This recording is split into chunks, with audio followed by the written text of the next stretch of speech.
Shalom jemaat sekalian, hari ini saya menyapa Anda dimanapun Anda berada, baik itu di rumah, mungkin dalam perjalanan, atau Anda sedang melakukan aktivitas. Kiranya kasih karunia Allah senantiasa menyertai kita sekalian.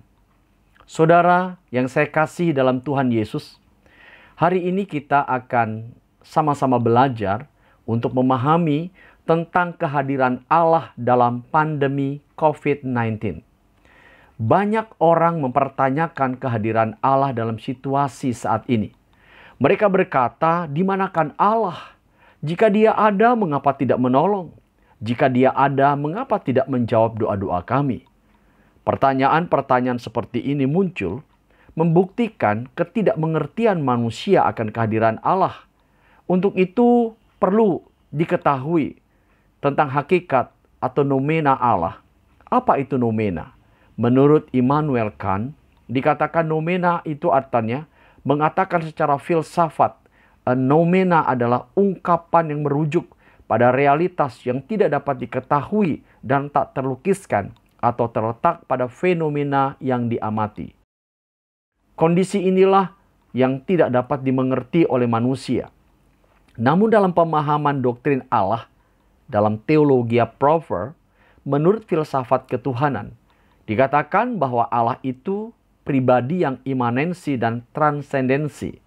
Imanensi berarti Allah hadir atau berada dalam struktur alam semesta, turut mengambil bagian dalam proses kehidupan manusia. Transendensi berarti Allah yang melampaui segala yang ada, yang tidak terbatas, yang memimpin dunia dalam kerajaan sorga. Sebuah contoh kehadiran Allah dalam hidup umatnya.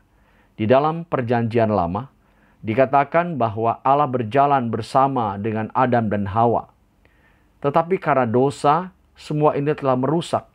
Namun bukan berarti seolah-olah Allah lenyap dari kehidupan umatnya. Pembuatan kemah suci yang diperintahkan Allah kepada Musa sebagai bukti atau sebagai tempat kehadiran Allah di tengah-tengah umatnya.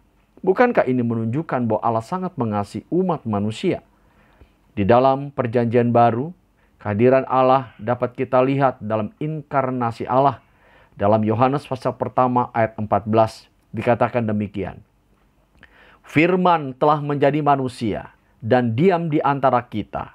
Dan kita telah melihat kemuliaannya, yaitu kemuliaan yang telah diberikan kepadanya sebagai anak tunggal Bapa, penuh kasih karunia dan kebenaran. Saudara, Alkitab berulang kali memaparkan semua ini sebagai bukti kehadiran Allah dalam kehidupan umat manusia. Jadi, dengan memahami keberadaan ini, maka kita mengerti sekarang bahwa Allah selalu hadir di dalam segala keadaan di tengah umat manusia. Allah yang imanensi. Persoalannya sekarang adalah, jika Allah hadir dalam kehidupan manusia, mengapa Ia tidak menolong menyelesaikan masalah kita? Mohon difahami dengan bijak. Kehadiran Allah dalam kehidupan umat manusia bukan berarti bahwa semua keadaan akan baik-baik saja atau tidak akan ada masalah. Disinilah manusia harus mengetahui tentang kedaulatan Allah, kemahakuasaannya yang tidak dapat diganggu-gugat oleh siapapun juga. Manusia diciptakan Allah untuk memuliakannya, memiliki pikiran yang sejalan dengan pikiran Allah. Tentu segala sesuatu yang disebut dengan masalah terjadi seizin Allah, dan setiap kejadian pasti ada maksud dan tujuannya.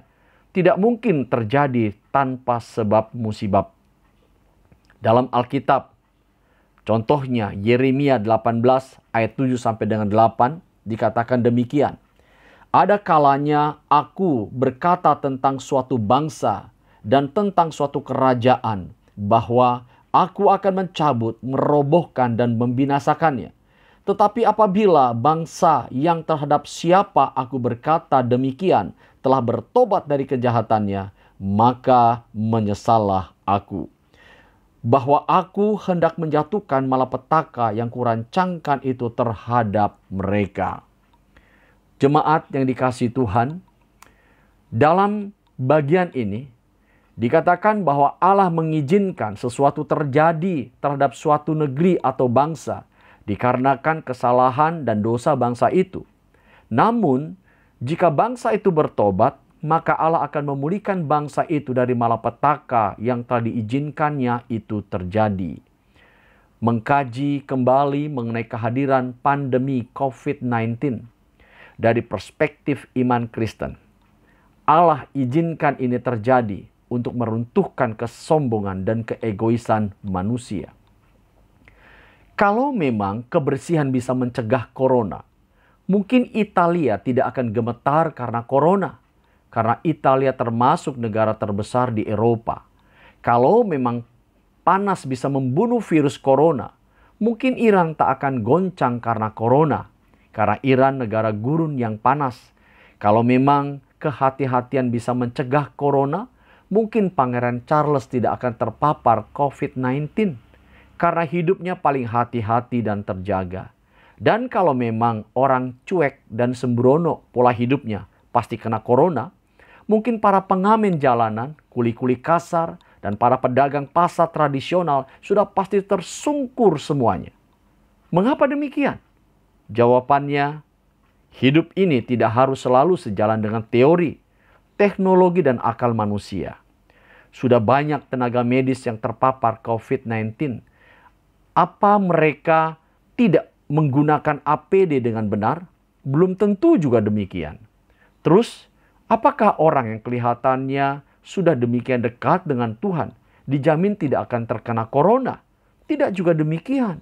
Karena sudah ada beberapa hamba Tuhan dan jemaatnya yang terindikasi terkena COVID-19 bahkan meninggal. Diperhadapkan dengan situasi seperti ini, Tuhan seakan-akan hendak berbicara kepada kita tentang kesombongan kita manusia, bahwa kita tanpa Tuhan hanyalah tumpukan daging yang bernafas.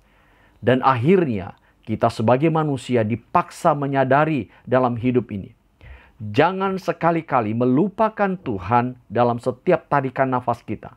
Karena jika Tuhan berkehendak, logika dan teknologi pun tak akan mampu melawannya. Mari, saudara-saudara, kita merendahkan diri di hadapannya dengan menyalipkan segala keegoisan dan kesombongan kita, karena kehadirannya melalui kuasa kebangkitan memberi harapan baru. Percayalah kepadanya. Saudara yang saya kasihi dalam Tuhan Yesus Kristus, mari renungkan sejenak kehidupan ini.